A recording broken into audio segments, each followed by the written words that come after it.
First of all, I thank Kerala Kala Samiti for giving me the opportunity to speak before you.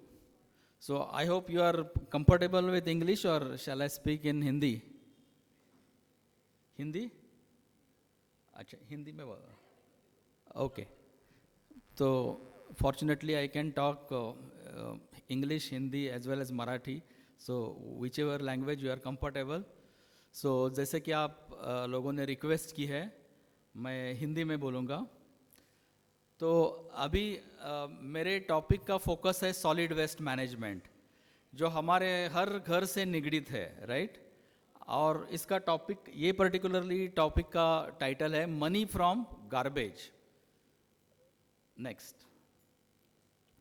सो अभी भारत में इतने सारे शहर हैं, और अगर हम देखेंगे तो अगर कोई बड़े शहर के को आप एंट्री करते हैं तो ऐसा एक कचरे का बड़ा हिप वहाँ नज़र आता है हम लोगों को, और ये बहुत ही बदसूरत चित्र है, और इसके बहुत घातक परिणाम हमारे पर्यावरण पर होते हैं. नेक्स्ट. तो उसके क्या क्या घातक परिणाम होते हैं? पहले तो फाउल ऑर्डर्स, बहुत गंदी स्मेल आती है, राइट.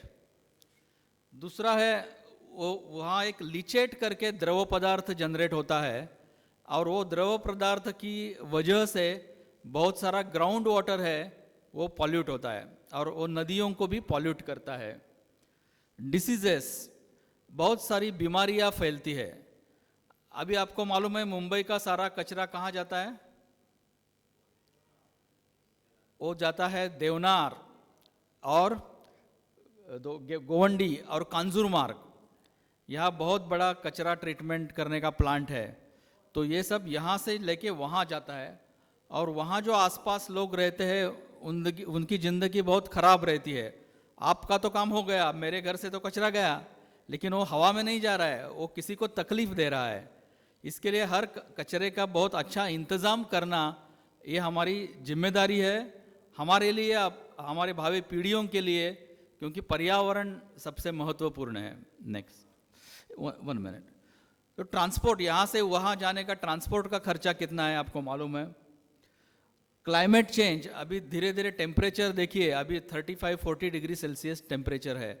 तो ये क्लाइमेट चेंज जो हो रहा है वो पर्यावरण में जो गैसेस जनरेट हो रहे हैं उनकी वजह से हो रहा है, जिसमें कचरे का भी बहुत बड़ा हिस्सा है, क्योंकि कचरे से मीथेन नाम का एक गैस एमिट होता है जो क्लाइमेट चेंज करता है. क्लाइमेट चेंज मतलब आपको सबको मालूम है क्या होता है?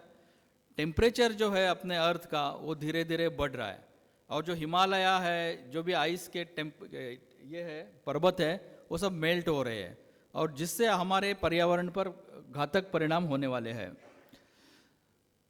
डिस्टर्बेंस इन पीस, अभी आपको लगता है आपका कचरा उधर गया तो वो लोग खुश रहेंगे? नहीं रहेंगे.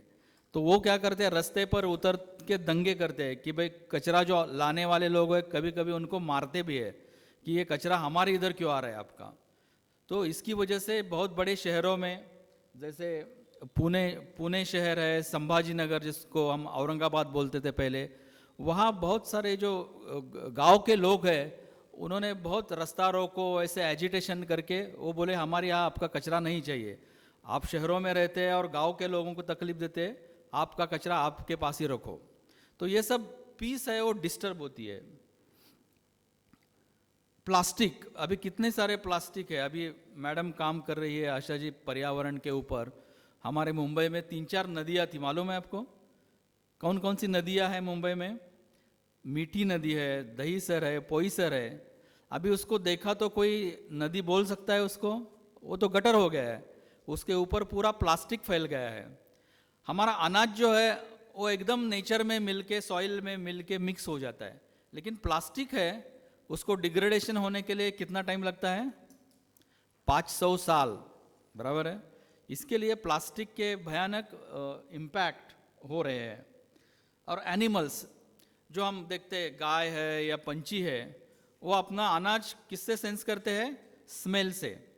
तो प्लास्टिक में अगर थोड़ा बहुत अनाज है तो उनको लगता है कि ये प्लास्टिक नहीं है बल्कि ये अनाज है, इसके लिए वो प्लास्टिक की थैली खा जाती है. तो अगर हमने देखा कि गाय वगैरह जब मरती है तब जब उसको पोस्टमार्टम करते हैं तो उसके पेट में से 10 किलो 15 किलो प्लास्टिक निकलता है।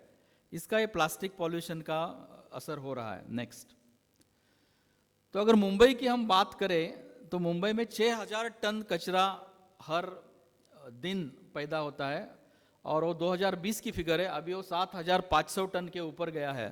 तो डे बाय डे कचरे की जो मात्रा है वो बढ़ रही है, और हर दिन उसको 2.25 करोड़ रुपीस हमको लगते हैं। मतलब बीएमसी खर्च करती है, मतलब बीएमसी कहाँ लाती है? हमारे ही पॉकेट से लाती है, हमसे प्रॉपर्टी टैक्स लेती है और वो कचरे के ऊपर खर्च करती है। और उसको ट्रीट करने के लिए कांजूर मार्ग में जाके वहाँ बड़ा बड़ा प्लांट है, उसके लिए उसको कितना खर्चा होता है? हर साल 883 करोड़ 883 करोड़ रुपीस वो हमारा कचरा ट्रीट करने के लिए यूज़ करते हैं। तो ये जो है कांजूर मार्ग, वहाँ 3000 मेट्रिक टन्स कचरा उसका ट्रीटमेंट होता है, और 602 करोड़ उसके ऊपर ट्रीटमेंट के ऊपर कॉस्ट खर्चा होता है, 883 करोड़ ट्रांसपोर्ट के ऊपर खर्च होता है। और इसके अलावा फ्यूल कंजम्पशन है। ये ट्रक यहाँ से बांगुर नगर से अगर कांजूरमार्ग तक जाएंगे तो डीजल बर्न होगा, तो डीजल से कितने सारे एयर पॉल्यूटेंट होते हैं। ये जो एयर पॉल्यूटेंट्स है वो अपने हमारी हेल्थ पर बुरा असर करते हैं। नेक्स्ट, तो इसका सॉल्यूशन क्या है कि हमारा जो कचरा है वो बीएमसी को नहीं देना है, हमको हमारे ही हाउसिंग सोसाइटी में उसके ऊपर ट्रीटमेंट करना है। वो कैसे करते हैं? पहले हर घर से, अभी आपके कॉरपोरेटर दीपक जी यहाँ आए थे, हमारे यहाँ भी हमारे कॉरपोरेटर है योगीराज दाभाडकर, उसके पहले ज्योत्सना देगे थी, तो उन्होंने हर घर को 2-2 डस्टबिन्स दिए हैं, एक हरे रंग का और एक नीले रंग का। आपके एरिया में ऐसे डस्टबिन दिए हैं? दिए हैं। तो हमें क्या करना है कि वेस्ट के 3 कैटेगरीज में सेपरेशन करना है हर घर में। जिसको हम गीला कचरा बोलते हैं उसको कौन से डस्टबिन में डालना है?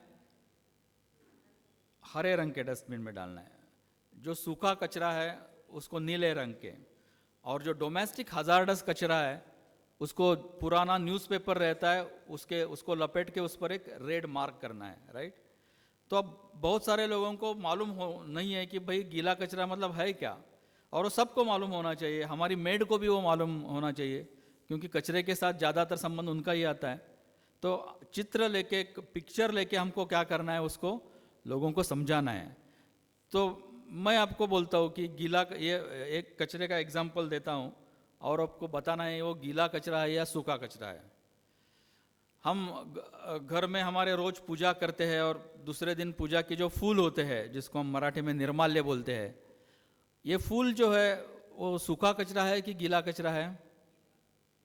गीला कचरा है, क्योंकि ये भगवान ने जो जो पैदा किया है वो गीला कचरा है, क्योंकि उसका डिग्रेडेशन होके उसका क्या होता है? कंपोस्ट होता है, बराबर है। अभी हम दूध की थैली लेते हैं सुबह सुबह, तो थैली को काटते हैं, फिर क्या हम पैसा बचाना चाहते हैं, दूध बचाना चाहते हैं, वो क्या करते हैं? पानी में उसको धोते हैं और जो बचा हुआ दूध है उसको लेते हैं। अभी वो दूध की थैली गीली हो गई, दूध की थैली गीली हो गई, अभी वो दूध की थैली गीला कचरा है या सूखा कचरा है? सूखा कचरा है। तो मतलब गीला कचरा इसका मतलब ये नहीं है कि गीली चीज़ें, बराबर है, और सूखा मतलब जो चीज़ बायोडिग्रेड नहीं होती है वो सूखा कचरा है, वो गीली भी हो सकती है। जो प्लास्टिक की थैली अभी गीली हो चुकी है वो सूखा कचरा है। तो उसको कौन से रंग के डस्टबिन में आना चाहिए? हरे या नीले? नीले, राइट। तो ऐसे आपको सबको समझाना है। अभी हम टिश्यू पेपर यूज करते हैं, राइट, टिश्यू पेपर से हम पसीना पोंछते हैं, तो टिश्यू पेपर कौन सा कचरा हो गया? It is domestic hazardous waste, क्योंकि हमारे पसीने में रोग जंतु होते हैं, कोविड होता है, ये होता है। तो जो भी चीज़ों में पसीना या बॉडी के पार्ट्स आते हैं वो है डोमेस्टिक हजार्डस वेस्ट। तो उसको हम क्या करना चाहिए? न्यूज़पेपर में लपेट के उसके ऊपर रेड क्रॉस करना चाहिए। तो डोमेस्टिक हजार्डस में और क्या क्या आता है? समझो कांच का ग्लास है, वो ग्लास टूट गया, तो अभी क्या हो गया? ग्लास टूट गया मतलब एक हथियार बन गया, तो हथियार एक डोमेस्टिक हजार्डस वेस्ट है। सैनिटरी नैपकिन्स, उसमें भी रोग जंतु है।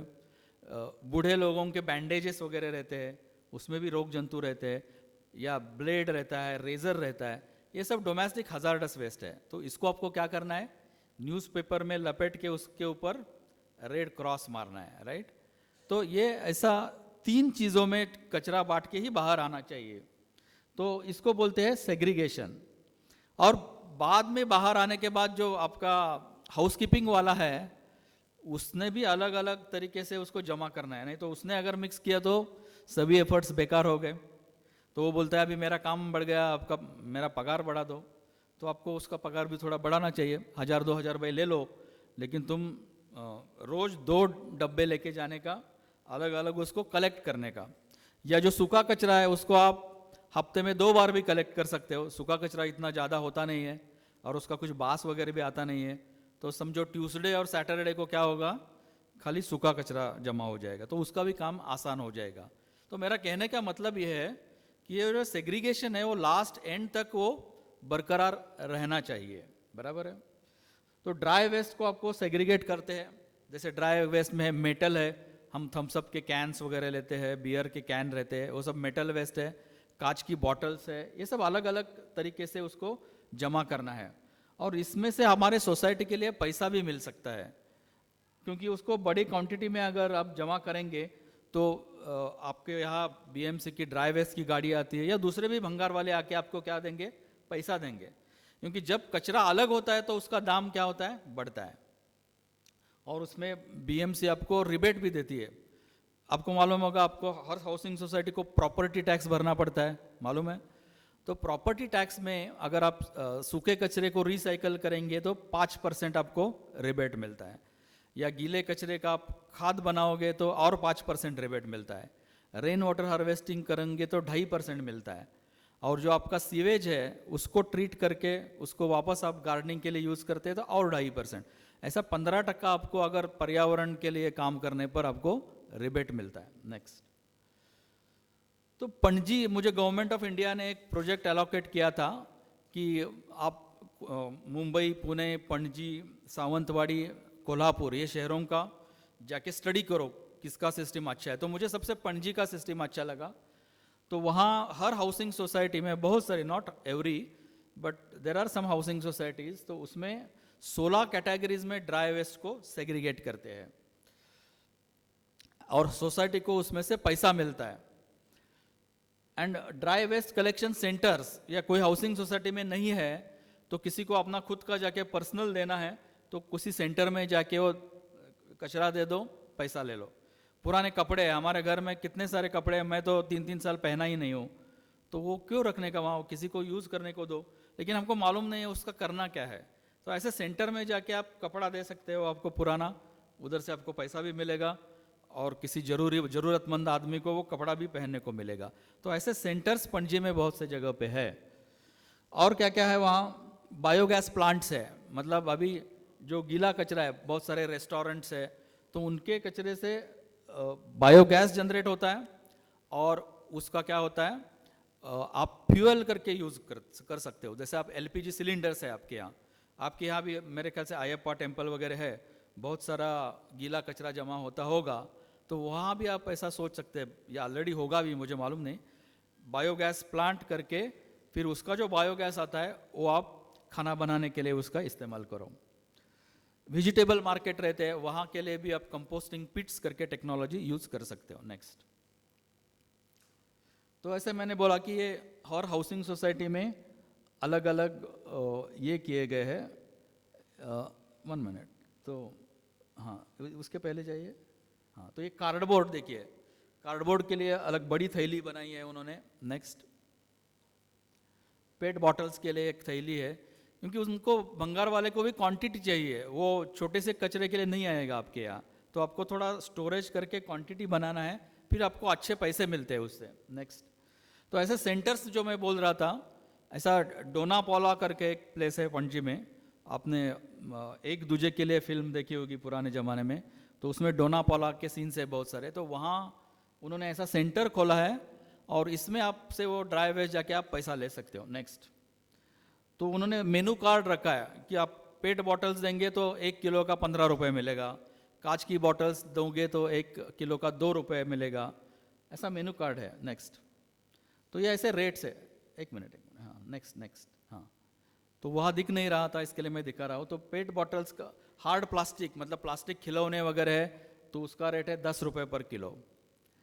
पेट बॉटल्स का रेट है 15 रुपये पर किलो। थैली या प्लास्टिक की है उसका रेट है 3 रुपये पर किलो। कार्डबोर्ड का 8 रुपये पर किलो। मिक्स पेपर 3 रुपये kilo. Tetra pack, aluminium, aluminium का सबसे ज़्यादा है 45 रुपीज़ पर किलो। मेटल्स, तो अलग ऐसे अलग अलग। ई वेस्ट, इलेक्ट्रॉनिक वेस्ट, इसका भी रेट है, तो आपको ऐसे उसका पैसा भी मिल सकता है। नेक्स्ट, तो वो सेंटर में अंदर आप देख सकते हैं कपड़े पड़े हुए हैं एक डस्टबिन में। नेक्स्ट नेक्स्ट,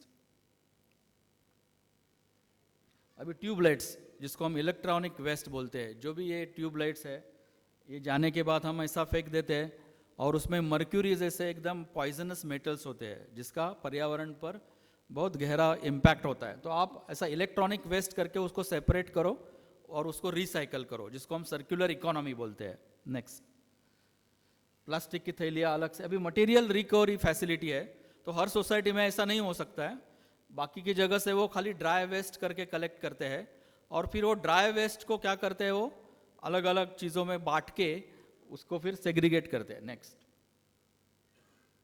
कार्डबोर्ड देखिए ऐसा जमा किया है उन्होंने। नेक्स्ट नेक्स्ट नेक्स्ट, तो ये ऐसा मटेरियल रिकवरी फैसिलिटी रहती है, मतलब वहाँ एक बेल्ट रहता है और बेल्ट पर सब कचरा डालते हैं वो, और जो अच्छे अच्छे चीज़ें वो अलग अलग कैटेगरी में जमा करते हैं और जो रिसाइकल नहीं हो सकता है। मतलब घर में हमारे बहुत सारा कचरा ऐसा होता है, हम स्विगी या जोमेटो से कुछ मंगवाते हैं, राइट, और फिर वो प्लास्टिक को कुछ बिरयानी लगती है या सब्जी लगती है, तो ऐसा प्लास्टिक रिसाइकल नहीं हो सकता है।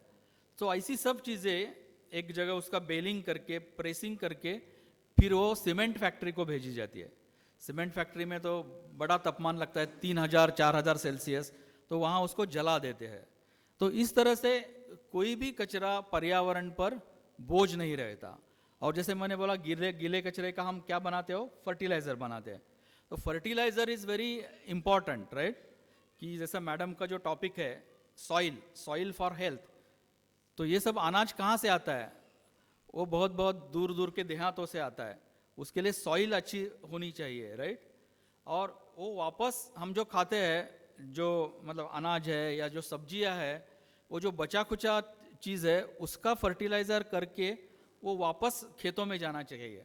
ये हमारा ऑब्जेक्टिव होना चाहिए। बहुत सारी हाउसिंग सोसाइटी में बोलती है कि भाई हम लोगों ने तो अभी खत बनाया है, कंपोस्ट बनाया है, अभी उसका करना क्या है, राइट। तो ये अगर खत या फर्टिलाइज़र उसको टेस्टिंग करते हैं, राष्ट्रीय केमिकल्स एंड फर्टिलाइजर्स है, उनकी लेबोरेटरी है, अगर वो अच्छा क्वालिटी का खत है तो आपको अच्छा दाम भी मिलता है। अंधेरी ईस्ट में एक हाउसिंग सोसाइटी है, विजयनगर हाउसिंग सोसाइटी, तो वो वहाँ 3-4 बंदे इतने मतलब उत्साही लोग हैं, वो इतना अच्छा क्वालिटी का खत बनाते हैं। तो किसान लोगों का डिमांड रहता है, आपका कब खत बन रहा है, हमको 1 ट्रक खत चाहिए आपका। मतलब अगर आप खत अच्छा क्वालिटी का करोगे तो किसान लोग वहाँ वापस लेके जाएंगे और वो वहाँ सॉइल से जो आया है वो वापस सॉइल में जा रहा है। अर्बन और रूरल एरिया का एक क्या होना चाहिए, कनेक्ट होना चाहिए। तो उसके लिए हम सबको इसमें ध्यान देना चाहिए कि खत का क्वालिटी भी अच्छा होना चाहिए।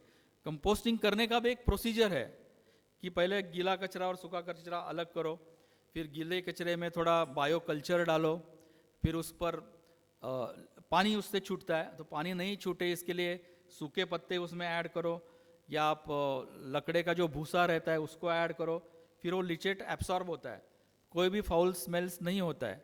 और ऐसे अगर आप प्रिकॉशंस लेंगे तो बहुत अच्छा क्वालिटी का कंपोस्ट होता है और किसी लोगों को भी गंदा बास है ऐसा कोई तकलीफ नहीं होता है। तो ये सब हमको लेना चाहिए। और बायो डाइजेस्टर जिसको मैंने बोला कि हम सब अब हमारे फ्यूल के लिए किस पर निर्भर है, गल्फ कंट्रीज, सब जो पेट्रोल डीजल आता है 90% वी आर एक्सपोर्टिंग, राइट। तो ऐसा अगर आप कचरे से बायोगैस बनाएंगे और बायोगैस को कंप्रेस करेंगे तो यही एक अच्छा क्या हो सकता है, फ्यूल हो सकता है, जिससे हमारी जो गैस पर निर्भरता है वो कम हो जाएगी। और एक गैस हम रेस्टोरेंट्स या ऐसे जगह पर इस्तेमाल कर सकते हैं। नेक्स्ट, तो बायोगैस प्लांट के लिए पहले जो कचरा आता है गीला, उसको मिक्सर से ग्राइंड करके फिर उसमें पानी डालना पड़ता है। तो ये वो अरेंजमेंट है। नेक्स्ट वही अरेंजमेंट है। फिर वो गैस को कंप्रेस करने के लिए ये चीज़ें रखी है। नेक्स्ट, तो वेजिटेबल मार्केटिंग, जो वेजिटेबल्स की सब्जियां रहती है, आप दादर जाओगे तो बहुत बड़ा वेजिटेबल का मार्केट है, वो वहाँ भी बहुत बड़ा कचरा होता है। तो उसके लिए आप कंपोस्टिंग पिट्स बना सकते हो, जैसे आप पिक्चर में देख रहे हैं। तो यहाँ वो सब वेजिटेबल्स को क्रश करते हैं, पानी निकाल देते हैं। नेक्स्ट, और उसका खत बनाते हैं। तो जैसा मैं शुरू में बोल रहा था, ऐसे डस्टबिन्स हर घर से बाहर आने चाहिए, नीला और हरे रंग का। और ये पोस्टर्स है, तो हर हाउसिंग सोसाइटी के बोर्ड पर ऐसे पोस्टर रहना चाहिए कि गीला कचरा मतलब एग्जैक्टली क्या है, सूखा कचरा मतलब एग्जैक्टली क्या है, और डोमेस्टिक हजार्डस वेस्ट मतलब क्या है। नेक्स्ट, तो कंपोस्टिंग पिट्स के अलग अलग तरीके हैं। ये कंपोस्टिंग केजेस है, यह देख रहे हो मेटल से बने हुए हैं, और चारों तरफ से क्या है, हवा जा सकती है। इसके लिए एरोबिक प्रोसेस होती है, जिसकी वजह से कोई भी गंदा स्मेल नहीं आता है। तो ऐसे 2 अगर आप कंपोस्टिंग केजेस लोगे तो 100 फ्लैट्स की सोसाइटी आराम से अपने गीले कचरे का कंपोस्ट बना सकती है, और उसकी कीमत 60,000 के आसपास है। Next, that's it. So thank you very much. और आपको अगर कोई क्वेश्चंस है तो आप पूछ सकती है। Thank you.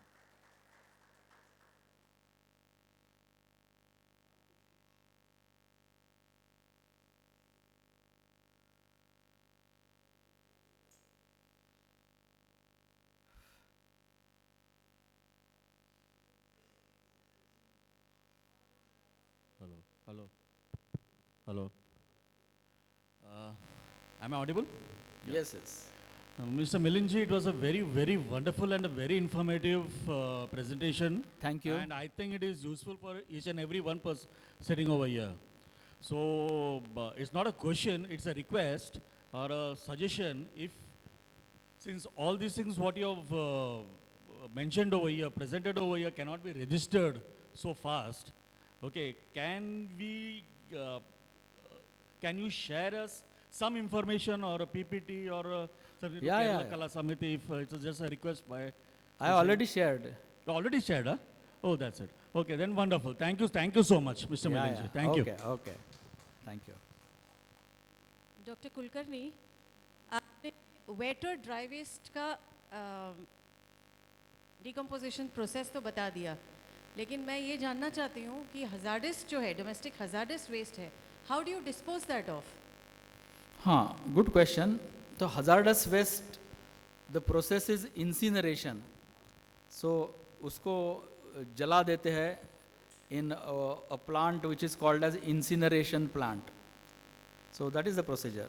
जैसे हॉस्पिटल वेस्ट है, and these people should be authorised by Maharashtra pollution control board.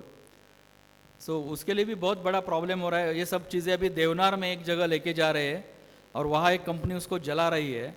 लेकिन पहले वहाँ स्लम्स नहीं थे, अभी आजू बाजू सब स्लम्स हो गए हैं, और वहाँ के बच्चों के हेल्थ पर इसका बुरा असर हो रहा है। बट इसका पिकअप कैसे होता है? How do you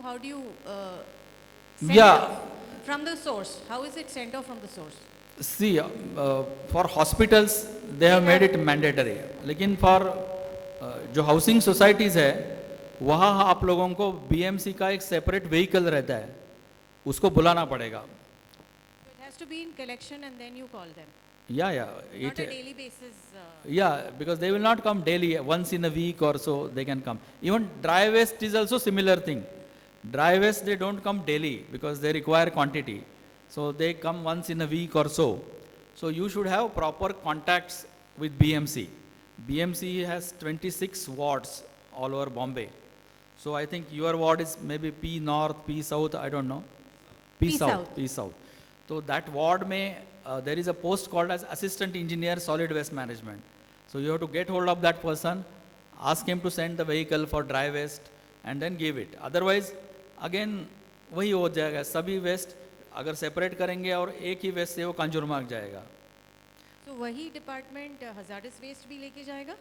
Yes, they can tell you who can take this hazardous। जो कभी कभी वो ड्राई वेस्ट की जो गाड़ी आती है उससे वो लेके जा सकते हैं, लेकिन आपको वो जैसे मैंने बताया न्यूज़पेपर में रैप करके उस पर रेड क्रॉस लगाना जरूरी है, so that it should be separate from others. Thank you doctor Kulkarni. Sir, I'm extremely thankful to you on the eve of the celebration of the World Environment Day. I'm a retired official BMC. So you are an authority on solid waste management, I could understand. And your guidance and your name is known in the BMC department. I'm very happy to say that we are under Peace South giving us guidance. And we have got a zero garbage in Vasant Galaxy. Just like Vijaynagar you talked in Andheri, zero garbage. No garbage is coming out of the Vasant Galaxy. There is a compost plant, there is a biogas, and also incineration, as you mentioned, the all system we are adopting. So you have to propagate the people, many of the housing society, that with zero garbage coming out of the compound, so that BMC will be easy to handle the Correct. biggest awareness that things are going on there. BMC giving some product and technology. So you talked everything you talked. You are an authority of the solid waste management. I could understand the way which you present that. Your name is known. I am very much thankful to hear this at least. I am a retired official, BMC. So that is why I came, knowing that you are coming to attend your this thing. I am obliged. Thank you very much. Thank you very much. Thank you very much, sir. And it is nice to know that you are associated with BMC. And I think अगर एक भी housing society यहाँ जो लोग आए हैं उसमें से रेडी होती है कि भाई हम लोग ये करेंगे हमारे हाउसिंग सोसाइटी में, तो मैं मानूंगा कि ये प्रोग्राम यशस्वी हो सर, गया है. सर उसी के लिए मुझे आपसे एक क्वेश्चन था. I am chairman in one society. So इसमें एक पॉइंट था कि property tax benefit. Okay, so normally society consider करता है कि ऑफ कोर्स ये जो भी गार्बेज है जाना है अच्छी तरह, उसमें प्रॉपर्टी टैक्स बेनिफिट्स कैसे मिलता है उसमें? Property tax benefit. Property tax, या सो प्रॉपर्टी टैक्स बेनिफिट जैसे मैंने बोला कि maximum 15%, 15% you can take. Okay उसमें से 5% is for dry waste recycling, right. Okay 5% is for composting of wet waste. Okay Then 2.5% is for rainwater harvesting, ओके and that harvested rainwater should be used for flushing or gardening, and 2.5% is for sewage treatment. Okay. So treat sewage and use it for flushing or gardening.